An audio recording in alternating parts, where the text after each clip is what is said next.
가족이라고 하면 네. 가족 단위로 생산, 소비, 오라 모든 게 다 이루어져요. 그렇죠. 전통적인 가족이라는 게 그렇잖아요. 또 가족 안에서 교육하고 트레이닝 받고 정서적인 지원을 받는 것도 엄마의 따뜻한 사랑, 격려, 아버지의 지도, 엄한 훈육 이런 것들이 가족 단위로 이루어지잖아요. 네. 그러니까 가족은 사회의 어떤 집단보다도 강력한 단위예요. 그렇죠. 예를 들어 직장이라는 것도 있고 동호인 그룹이라는 것도 있고 취미 그룹도 있고 뭐도 있고 많은 그룹들이 있지만 가족이라는 단위만큼 규모는 작지만 강력한 힘을 가진 집단이 없을 것 같아요. 그런데 정말 인류의 역사와 함께 항상 그랬던가 생각하면 그건 또 아니야. 가족이. 네. 본래 이제 예를 들어서 원시 시대 수렵 채집. 그럼 수렵하는 것은 근육이 발달한 남성들의 영역이었단 말이죠. 네. 그리고 여성은 채집, 풀을 뜯거나 원시 시대에 이제 남성과 여성의 역할은 이렇게 이제 나뉘었어요. 이제 남성은 이제 가서 그렇지. 여성은 이제 안에서 채집고 그리고 이제 채집과 더불어 양육, 양육유가 이 생존과 번식이 주 기능이었으니까 가족이라고 하는 단위가 이 시기에 가족은 모두 이제 집단 혼인 형태를 띠고 있는데 명확하게 이제 원시 시대의 모습은 부계다, 모계다 이게 없었던 것 같아요. 그렇죠. 예, 이제 같이 본능적으로 여성들이 양육하고 네. 나의 자손이라고 하는 거 있었지만 이게 이제 꾸준히 이루어지질 않고 금방 독립심도 나가버려요. 새로운 개체로 독립을 해서 또 사냥에 뛰어들고 이 동물의 세계처럼 그런 거예요. 그렇죠. 그러다 보니 부계다, 모계다 길게 이어지는 혈통에 대한 개념이 없는 거지. 어디에 사는지를 모르는데 서로 헤어지고 이동하고 하니까 이게 가족의 개념이었는데 사실상 오늘날 생각하는 가족은 당시 존재하지 않았던 거죠. 그게 이제 농업 시대, 네. 농업이 이루어지면서 정착을 하니까 이제 가족이 그렇죠. 오늘날 나가서 다 사냥하고 뭐 하고 그런 게 이제 남성의 역할이었고 자연적으로 그렇게 되는데 사냥감이 많은 곳으로 젊을 때 내보내. 그러니까 없어지는 거예요. 그렇죠. 남자로 인연이 태어나면 끊기는. 또 그렇게 되고 여자로 태어나면 또 누군가 함께 있으면서 또 내부 가정 생활을 하고 이러면서 농업 시대가 돼서 이제 정착을 하면서 그야말로 가족이고 가정이고 이렇게 생각이 원시 시대는 누구의 신지도 잘 몰라. 네, 이동하면서 이렇게 이제 남녀 접촉이 이루어지고. 적인 느낌 같은 그렇죠. 게 있죠. 그런 거죠. 그래서 이제 정착 생활이 이루어지면서 이제 가족의 개념이 생기고 또 질서가 필요하니까 일부 일처로 이제 계통을 지키려고 그러고 토지 그리고 재산 이런 것들도 지켜야 되고 그렇죠. 또 그게 이제 대물림이 되고 이런 이제 정착 생활이 이루어졌어요. 그러니까 가족은 경제적 단위이자 또 사회적 규범을 전달하는 정치로 기능을 하게 된 겁니다. 그런데 이제 문제는 이게 산업화 시대를 맞으면서 크게 흔들려요. 네, 네. 산업화. 네. 산업화는 18세기 후반에 이제 전기기관이 발명되면서 네. 기계가 생산을 담당하고 그 근육질의 남자가 직접 일을 해야만 농업 생산이 이루어지던 시대하고 다르게 기계를 돌리는 일만 하면 되게 됐거든요. 그렇죠. 네. 그러면서 대변혁이 일어납니다. 그리고 이제 공장 지대가 생기고 생산 집단이 생기고 하니까 농업이 토지를 기반으로 할 때는 모여 살았는데 전부 취업을 하기 위해서 다 이제 뿔뿔이 흩어진 거예요. 도시로. 무작정 상경이 이루어진 거죠. 무작정 상경까지 많았죠. 보따리 하나 들고 나가는 거예요. 왜냐면 들리는 소식이 전에 나갔던 애가 훨씬 잘 산다 그러고 네, 서울 가서 성공했다 그러고. 좋은 옷도 입는다 그러고 그러니까 이제 봉제 공장을 향해서 무슨 증기 기관차를 모으는 데로 향해서 석탄을 캐는 데로 향해서 이게 이합 집산이 이루어지면서 가족이 분열된 거죠.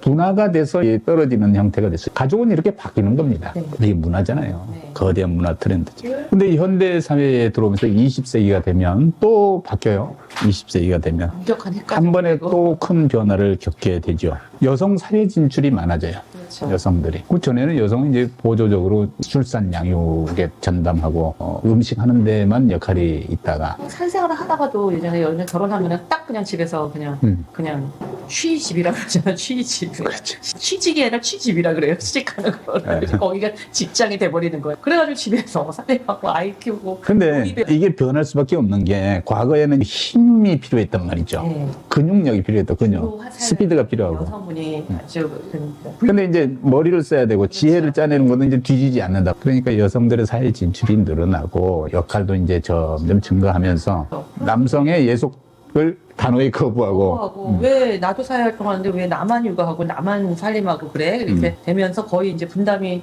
많이 서로 나뉘어지게 되면서 동등한 상황까지 왔죠. 그러면서 이제 그 마음에 안 들면 또 갈라지기도 하고, 그것도 너무 쉬워졌고요. 새로운 파트너를 찾는 일도 아주 당당하게 할 수 있게 되었고, 그렇죠. 그래서 이제 이 사회의 변화가 일어난 것 같습니다. 그게 여성분들이 경제 활동을 하면서 아무래도 남성분한테만 경제적인 의존을 하던 때랑은 자기의 생각이나 주장이 굉장히 틀려요. 내가 너랑 안 맞는데 이렇게까지. 그래서 나도 진짜 나가서 벌어서 내 아이는 내가 키울 수 있어. 이러든지 아니면은 서로 이거에 대한 그런 경제적인 부분을 반반씩 하자. 이렇게 해서 굳이 안 맞는 사람들끼리 같이 할 필요 없다. 이렇게 되는 거죠. 예전에는 아이를 위해서, 아이 때문에 여성분이 경제적인 능력이 없어서 이런 게 많았는데 요즘은 진짜 그런 것 같진 않아요. 그래서 점점 더 그래서 인구도 떨어지고 그러는지 모르겠지만 점점 더 핵가족화되고 1인 가족이 1인 싱글돼지 싱글맘이 이런 가족이 늘어나죠. 엄마 없고 아빠 없이 그냥 홀로 키우는 집들. 그러니까 아주 다양한 가족 형태가 가능해진 거예요. 그리고 이제 가족도 자녀라는 것도 자녀가 반드시 혈연 관계로 맺어진 게 아니고 입양이 굉장히 활성화되고 거기에 대한 선입견도 없어지면서 다양해졌어요. 네. 입양 훌륭한 제도 같아요. 요즘처럼 이렇게 사실은 현대 사회가 공해도 많고 그래서 그런지 불임 부부도 많아가지고 저는 입양의 문화도 굉장히 좋은 것 같아요. 그런데 이게 현대 사회인데 지금 밀려오는 새로운 트렌드가 있어요. 디지털 사회를 맞으면서 더 분화된 가족 형태가 이제 예상이 되고 있어요. 새로운 형태, 예를 들면 가상 공동체. 엄마는 서울에 근무해, 아빠는 파리에 있어요. 나는 뉴욕에 있어. 내 동생은 말레이시아에 있어. 맞아요. 네. 이 4명밖에 안 되는 가족이 지구의 반대편에서 대각선으로 서로 근무를 하는 거예요. 각자 살면서. 그래도 가족이야. 왜? 카톡에 들어가서 아빠 뭐 먹었어? 공동체가 형성돼. 얘기를 하니까 딱 그 현상을 제가 한번 경험해 봤어요. 제가 어디 출장을 가니까 그런 일이 생기더라고요. 그렇죠. 서울에 있는 아내, 호주에 있는 나, 이탈리아에 있는 첫째 아들, 싱가포르에 있는 둘째 아들. 저희 한국에서도 그래요. 아들이 지금 공부하고 있는 단계니까 학교 앞에 가 있고 저야 여기 있지만 남편이 출장 가거나 제가 출장 가거나 그러면 각자 다른 곳에서 이제 서로 얘기를 하는 경우가 있죠. 그리고 이제 고령화 시대에 이제 나혼산이 많아졌다고 하잖아요. 나혼산, 나 혼자 산다. 그러다 보니 정말 가정의 형태가 다양해졌어요. 그러니까 이제 돌봄과 사회적 지원을 중심으로 한 새로운 가족 제도를 우리는 거부할 수 없잖아요. 이게 이제 밀려오는 트렌드고. 이건 제너레이션이 바뀌는 문제인데 그런 생각을 갖고 있는 사람이 내 자리를 차지하면 내가 거부한다고 안 오겠어요. 시간 흐르는 거. 이런 걸 수용하고 너그럽게 바라보는 자세가 필요하지 않을까 생각이 되네요. 그럼요. 이 변화에 대해서 긍정적으로 받아들여야 될 것 같아요, 이제는. 그래야지 우리나라가 더 진짜 출산율도 늘어나고 인구도 좀 늘어나서 그래도 나라가 없어질 걱정을 하는 이제 그런 거는 안 해야 될 것 같은데. 제가 근데 교회에 가서 네. 어떤 분과 이렇게 말씀을 나누는데 깜짝 놀라는 말씀을 하더라고요. 가족은 하나님이 원래 만들어서 딱 준 거야. 가족을 무슨 나 혼자 산다? 어디로 떨어진다? 다양한 형태를 인정하라? 그거 안 된다고. 그러니까 무슨 십계명처럼 동판에다 딱 새겨가지고 하늘에서 떨어진 계명처럼 여기는 거예요. 설사 율법이라 할지라도 거기에 얽매여 사는 건 아니잖아요. 그렇죠. 네, 혹시 그런 생각을 갖고 계십니까, 여러분 중에? 아니, 제도라는 건 사람이 만들어가고 이게 밀려오는 트렌드를 받아들이는 게 제도입니다. 수용하는 거죠. 거기에 맞게 고치는 거지요. 그러니까 가족의 문제도 성스러운 것 같이 우리가 평소 말을 하지만 사실은 매우 상대적이고 유연한 것이에요. 그럼요. 새로운 형태가 보이네 그러면 아들놈을 향해서 불만스럽게 얘기할 게 아니고 너는 지금 이런 생각을 갖고 이렇게 네가 대응하는구나. 캥거루족 면에서 나가 산 것만 해도 고맙다. 이렇게 봐야 되니까. 예. 아니 그렇게 말해도 결혼 안 하고 사니까 그냥 불평하는 부모들이 많아요. 우리 시니어 그룹 아침에 모이면 이놈 때문에 머리 아파요. 딸녀 때문에 아주 내가 머리가 지끈지끈 아파요. 이렇게 말을 하는데 왜 찌고 있지는. 그냥 이제는 다 각자의 삶이라고 생각하시고 좀 내버려 두셔야 됩니다. 그러니까요. 예. 새로운 형태의 어느 한 가족 형태다, 가족 패턴이다 이렇게 생각하면 굉장히 편해지지 않겠어요? 그렇죠. 그리고 젊은 친구들은 이미 받아들이고 있는데 이제 시니어분들이 어르신들이 이제 못 받아들이시고 있으신 거죠. 내 눈에 흙이 들어가기 전에는 안 돼.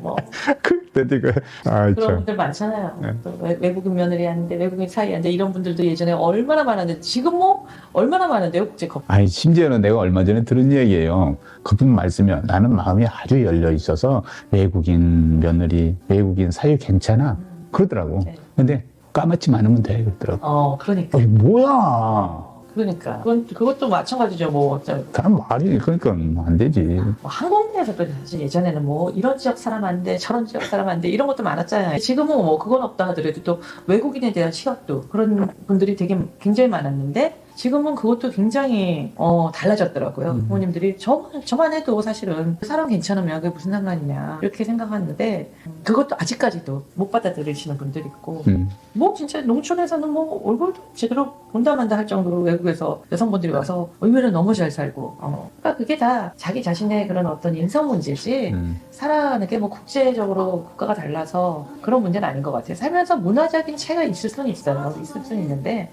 그거는 외국인이 아니어도 살아온 가정이 다르면 틀릴 수밖에 없어요. 맞춰가는데 굉장히 시간이 걸리기 때문에 그 인성적인 부분이 괜찮으면 외국인이나 뭐 저는 상관없다고 봅니다. 그런 거를 받아들이실 이제 자세만 돼 있으시면. 네, 가족은 인류 역사와 함께 변화해온 제도입니다. 생존과 번식의 역할에서 시작해서 경제적, 감정적, 사회적 기능을 포함하는 복합적인 제도로 발전해 왔습니다. 이 발전해 온 것처럼 앞으로 또 변화해 나갈 겁니다. 이것도 발전이겠지요. 우리는 이거 과감히 받아들이고 마음을 열 자세를 갖추는 게 필요하다고 생각합니다. 내 마음에 안 들 수도 있어요. 그럼요. 근데 뭐 또 우리랑 사고의 차이가 있으니까 자녀분들의 세대는 또 자녀분들이 너무 그 애정을 갖고 바라보는 사람이라면 부모님도 좀 그들의 세대에 맞게 좀 유연하게 생각하셔서 장점을 찾아서 보시면은 좀 더 수월해지지 않을까 싶습니다. 네, 오늘은 스튜디오를 벗어나서 이 다정한 따뜻한 카페에 와서 얘기를 나눴어요. 좋은데요? 좋죠? 차도 마시고. 여러분들도 한번 겨울철에 집에서만 너무 계시지 마시고 리프레시 해서 좀 더 활기찬 골드시니어로 사시길 바랍니다. 아이고 고맙습니다. 네, 안녕히 계세요. 안녕히 계세요.